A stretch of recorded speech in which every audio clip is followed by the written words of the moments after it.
Halo Sobat Klasik, kembali lagi bersama saya di Alay Klasik Review. Bagaimana kabar kalian? Semoga kita semua selalu diberikan kesehatan dan semangat yang luar biasa agar bisa menjalani aktivitas seperti biasanya. Pada video kali ini, saya mau mereview sebuah tempat yang bersejarah, yaitu Buyut Sinang, atau juga dikenal Patilasan Sumur Santri, di mana tempat ini waktu itu adalah saksi sewaktu kali pertama agama Islam masuk ke wilayah Indramayu.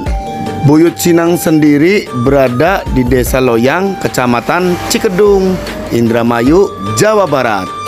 Legenda Desa Cikedung konon diawali dari peperangan di sekitar Hutang Sinang antara Pakungwati dan penganut Kesangyangan di sekitar abad 15-an Masehi dan memiliki keterkaitan dengan legenda desa-desa di sekitarnya. Karena sulitnya mencari sumber sejarah primer yang dibutuhkan, maka saya di sini terpaksa mengambil sumber-sumber sejarah sekunder di tengah masyarakat dengan tetap menjunjung independensi dan pendekatan logika. Sekali lagi ditekankan bahwa ini adalah tulisan legenda atau cerita rakyat yang belum tentu ada kebenarannya. Anda juga bisa cek legenda Cikedung dalam versi yang berbeda. Dikisahkan, konon sekitar abad 15-an Masehi, di kawasan timur hutan Sinang terdapat komunitas masyarakat yang bernama Padukuhan Cempaka Mulia yang dipimpin oleh Ki Dusta. Beliau memiliki seorang putri yang bernama Nyai Diah Rengganis.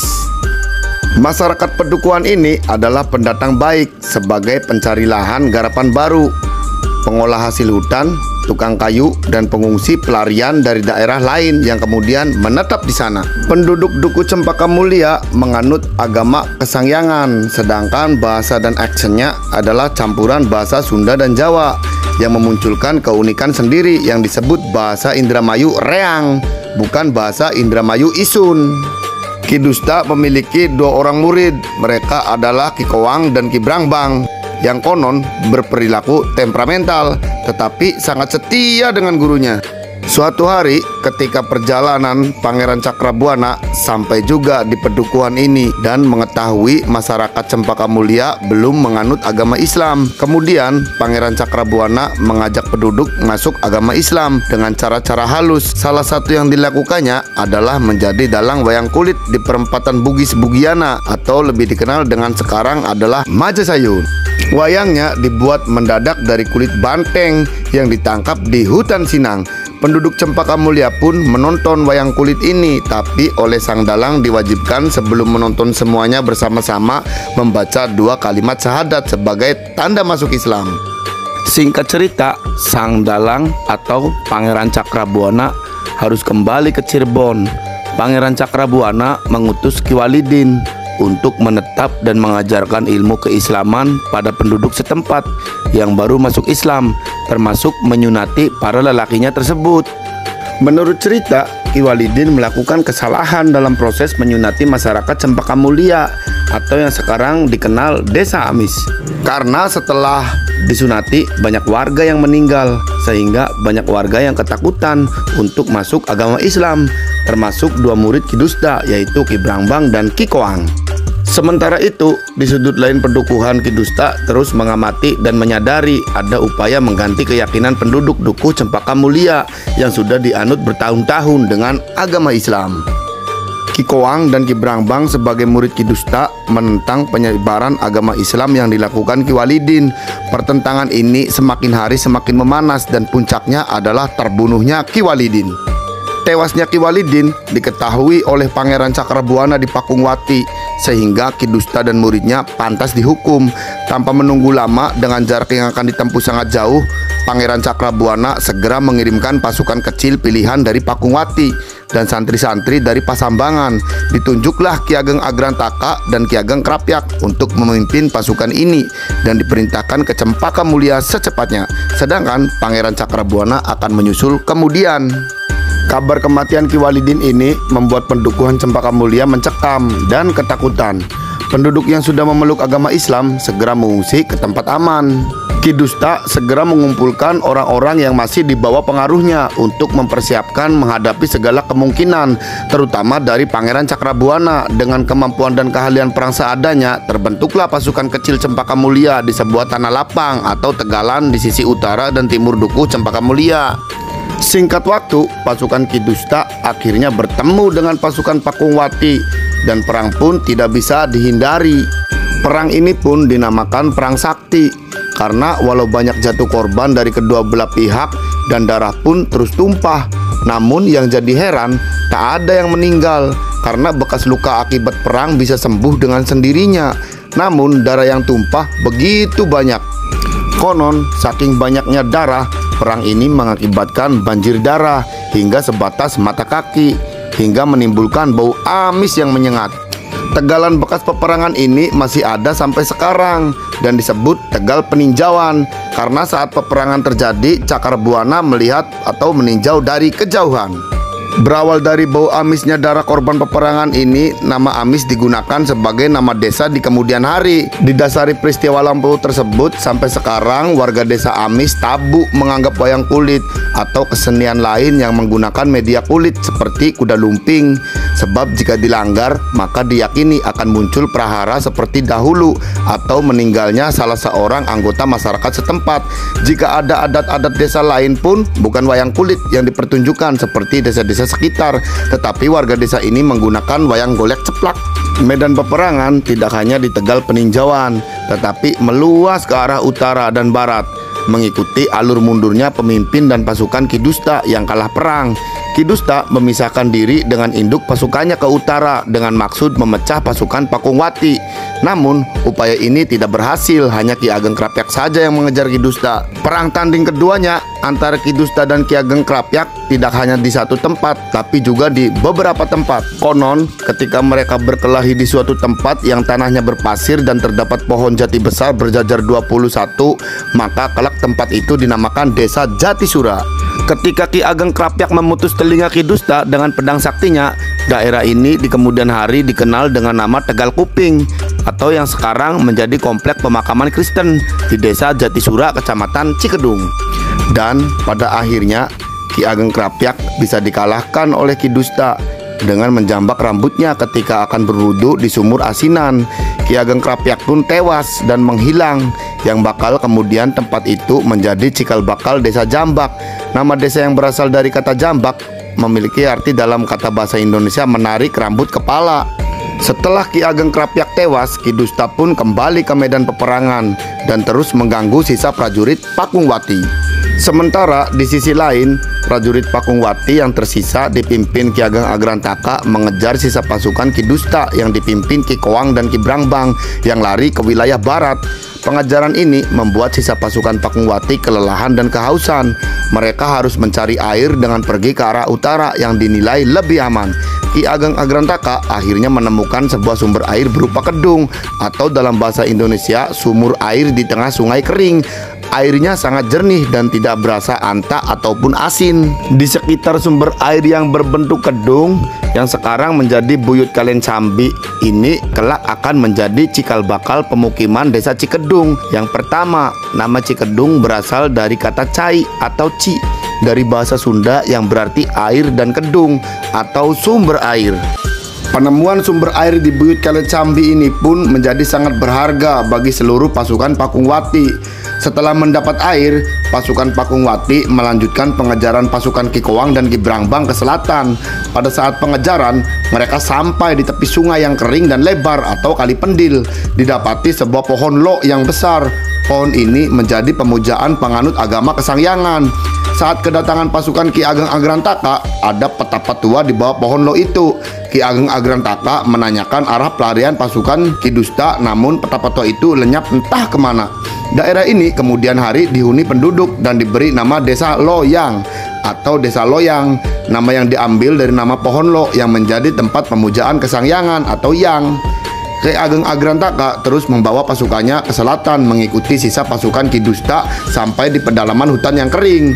Dalam pengejarannya, pasukan Ki Ageng Agrantaka selalu mencari sumber air, baik kedung atau curah, atau menggali sumur untuk minum, berwudu, atau mencuci perlengkapan perang mereka. Sekarang masih banyak terdapat sumur-sumur tua yang konon adalah peninggalan pasukan Ki Ageng Agrantaka. Salah satunya adalah sumur santri dan sebuah surau kecil yang sudah direnovasi dan terawat dengan baik. Sisa pasukan Ki Kuwang dan Ki Brangbang terus mundur masuk ke hutan belantara dengan menggunakan taktik perang yang kadang muncul lalu menghilang, laksana siluman.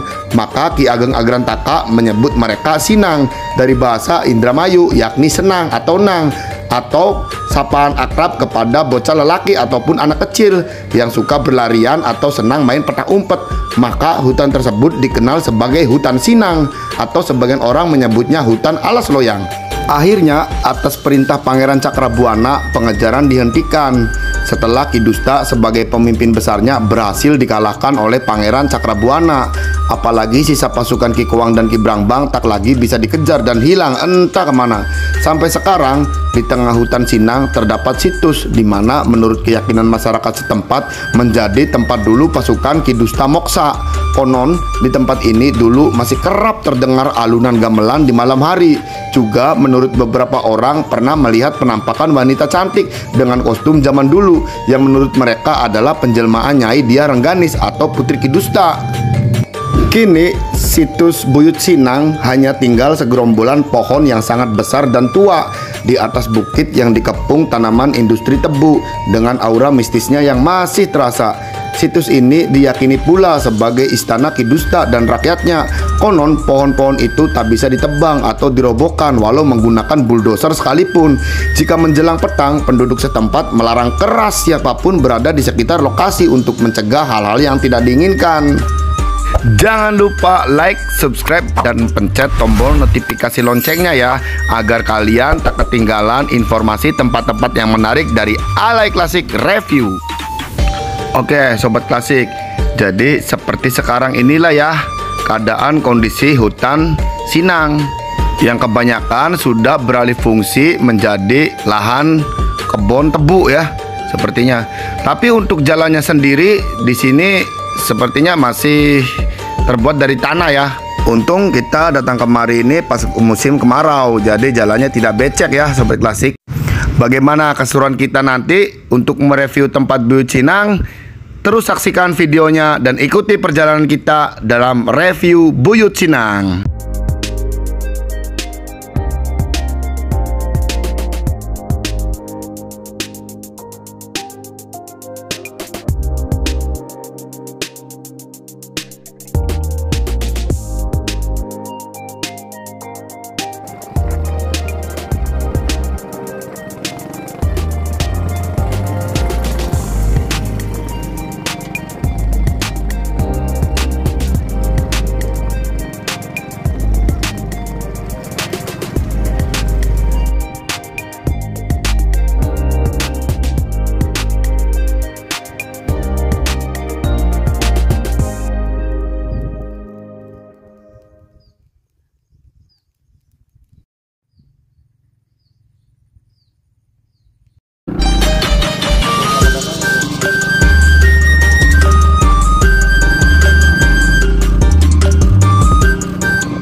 Oke Sobat Klasik, sekarang saya sedang berada di Sumur Santri dan sedang bersama juru kunci yang ada di sini. Oke, dengan Bapak siapa Pak? Asmu.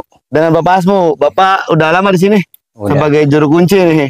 Udah penerus dari Bapak Cantun. Oh, penerus dari Bapak. Jadi apa turunannya yang jadi juru kunci di sini ya? Jadi udah. Dari kakek, dari Bapak, sekarang Bapak sendiri ya?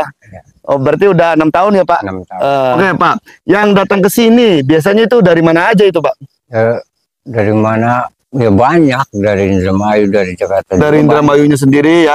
Iya. Jakarta juga ada? Ada banyak. Oh, soalnya tempat ini tempat di sini kan syarat akan sejarah ya Pak. Jadinya dimana katanya waktu itu Pangeran Cakrabuana itu mengislamkan daerah Indramayu pertama kali tempatnya di sini ya, katanya. Jadi gitu Sobat Klasik. Jadi ini Pak, saya kan mau meminta izin untuk mereview di Buyut Cinang ya. Boleh. Tapi sebelum itu gimana Ki? Menurut tanggapan Ki? Ya, kalau udah izin ya tinggal kasih aman ya untuk ini ya. Soalnya kita juga di sini tidak ada niat apa-apa, hanya sekedar untuk berbagi informasi kepada Sobat Klasik dimanapun berada. Semoga video kali ini bisa memberikan manfaat dan informasi tambahan dimanapun kita berada. Oke? Yang penting kita udah izin dulu nih kepada juru kunci yang ada di sini nih, teman-teman. Oke, yuk. Teman kan enak nih.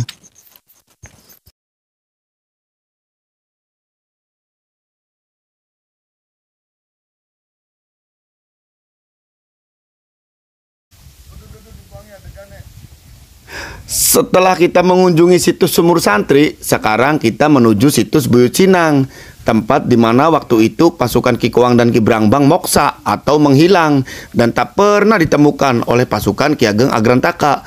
Lokasi Buyut Cinang tak begitu jauh dari petilasan Sumur Santri, jaraknya sekitar 300 meter kurang lebihnya. Buyut Cinang merupakan sebuah pohon mangga yang sangat besar, namun sudah roboh karena faktor alam dan yang tersisa hanyalah sebuah bonggol akar yang sudah lapuk.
Oke Sobat Klasik, Assalamualaikum warahmatullahi wabarakatuh. Waalaikumsalam. Sampurasun. Rampes. Oke, sekarang kita berada di Buyut Cinang ya. Dan seperti yang kita lihat ya bareng-bareng, jadi kondisinya sudah sangat memprihatinkan. Di mana Buyut Cinang itu adalah bentuknya sebuah pohon mangga bawang ya, jenisnya. Iya. Untuk mangga bawang itu seperti apa Ki kalau jenis sekarang? Buah yang saya tahu kan mangga itu adanya harum manis, cengkir, itu mangga bawang. Pohonnya mah besar, mangganya masih gini-gini nih, buahnya kecil-kecil. Tapi untuk zaman sekarang ada? Ada. ya. Ada.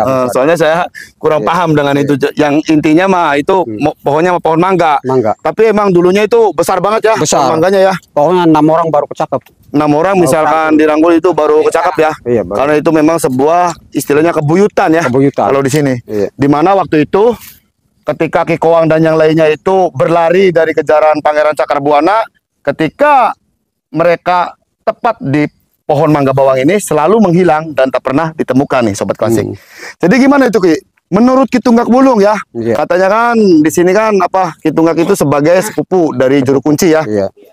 Setidaknya dapat cerita ya dari turun temurun asli dari cerita yang ada di sini nih Iya. narasumbernya. Jadi kita mau bertanya nih, itu kenapa Ki ketika Ki Koang berlari ke sini selalu tak pernah ditemukan oleh Pangeran Cakrabuana? Karena beliau memegang ilmu alamnya tuh terlalu mateng ilmunya. Jadi menyatu sama alam. Menyatu sama alam sehingga sulit sekali untuk dicari. ditemukan. Karena di sini juga itu hutan ya Ki, hutan. Jadi dari desa itu Ki Koang dan yang lainnya berlari ke sini yang masih berupa hutan. Dan ketika berada di pohon ini mangga menghilang dan tak pernah ditemukan. Iya. Jadi ilmu yang dianut oleh Ki Koang dan yang lainnya seperti apa tadi Ki? Ya. Ki Dusta, Ki Anggranata, Ki Koang, Ki Brangbang, Ki Koang, Ki Brangbang. Itu apa? Mereka berlima ya totalnya ya, selalu tak pernah ditemukan. Namun katanya kan apa? Dalam persembunyiannya itu mereka ada rencana kan waktu itu kan untuk melawan balik ya. Iya. Laskar Islam. Iya. Yang apa? Yang mau mengislamkan daerah sini kan. Iya. Dalam persembunyiannya itu mereka cara merekrut apa? Untuk anggota-anggota yang siap berperang itu gimana itu Ki? Caranya Ki? Oh, cara merekrut teman-teman itu ya tapa semedi di sini. Tapa semedinya itu di sini ya. Di sini ngatengin ilmu masak ilmu. Soalnya bisa dibilang itu Ki Koang dan yang lainnya itu menganut paham kejawen ya. Kejawen. Atau bisa dibilang istilahnya kesangyangan. Kesangyangan. Klasik ya. Iya. Menurut cerita dari Juru Kunci dikatakan bahwa ketika dalam pelariannya Ki Koang itu menghimpun kekuatan untuk melawan balik Laskar Islam yang dipimpin oleh Pangeran Cakrabuana. Dalam persembunyiannya dia menghimpun kekuatan untuk melawan balik. Ketika sudah terkumpul kekuatan yang begitu besar, maka dibuatlah serangan untuk melawan balik, yaitu tepatnya di Desa Amis. Di Desa Amis. Jadi perang itu seperti apa itu kalau digambarkan Ki? Iya, perang sakti. Soalnya katanya kan Desa Amis itu apa ada erat kaitannya. Iya. Nama Amis itu dengan perang yang disebutkan tadi ya. Iya. Jadi gimana itu Ki? Ya karena Ki Koang, Ki Brangbang, Ki Agus Serangin itu asalnya dari Desa Amis. Asalnya dari Desa Amis, lari ke hutan ya, ke sini ya. Dikejar-kejar para santri. Jadi mau memasuk Amis lagi yang sudah dikuasai santri ya waktu itu ya. Jadi untuk perang sendiri itu persisnya terjadinya di mana itu Ki? Ya di daerah Amisnya. Di daerah Amisnya ya. Iya. Jadi yang dinamakan perang sakti itu perangnya gimana itu Ki? Ya dinamain perang sakti itu udah perang. Perang ya. Udah banyak yang mati, yang korban tuh. Oh, waktu perang itu Ya, dari kedua belah pihak itu memang banyak yang mati. Meninggal ya, Banyak mati yang ya. meninggal. Terus Tapi karena perang sakti, waktunya istirahat, pakai peripitan, pakai fluid. oh ada istilahnya juga perang juga ya. Ada. Istilahnya itu ada waktu break ya. Iya, break, berhenti. Ya hidup lagi anehnya karena Hidup perang sakti. lagi. Hidup lagi, nggak ada orang mati, tapi darah mah banyak. Darah itu selalu keluar tumpah, namun tak ada korban. Nggak ada Ketika korban. ada yang meninggal itu hidup lagi. Yaitu yang bisa dinamakan perang sakti. Perang sakti. Sehingga waktu saat itu katanya kan Ki, saking banyaknya darah hingga berbau anyir ataupun amis. Maka desa tersebut dinamakan Desa Amis. Desa Amis. Jadi gitu menurut cerita tuh sobat klasik. Adapun kalian punya sumber tertentu yang berbeda, silakan ya. Tulis argumen di kolom komentar ya. Karena kita hanya merangkum dari sumber yang ada ya. Soalnya untuk membahas sejarah kayak gini pasti versinya beda-beda itu Ki ya. Jadi kan Ki, ketika perang kan nggak ada yang meninggal itu berakhirnya gimana itu Ki? Ya berakhirnya maya persaudaraan. Tetap persaudaraan ya. Bersatu. Tetap bersatu. Namun tetap menolak untuk masuk Islam ya untuk Ki Koang. Namun dalam itu disumpah oleh Ki Cakrabuana kalau nggak mau masuk Islam berarti kamu akan tetap berada di hutan sini ya loyang dan tak bisa berbaur dengan masyarakat. Jadi Jadi gitu teman-teman. Menurut cerita jadi Kikoang dan yang lainnya pergi ke hutan Loyang dan tak bisa berbaur sehingga menjadi siluman yang ada di sini ya. Siluman di sini, Katanya ya. Masuk Gitu. siluman ya. Oke. Jadi setelah menghilang di sini tuh yang bisa dibilang istilahnya moksa ya Ki. Iya, maksudnya. Moksa untuk Kikoang dan yang lainnya itu. Untuk sekitar di sini auranya tinggal gimana? Sekitar di sini itu masih kencang, masih lumayan. Masih kuat lah ya. Kuat.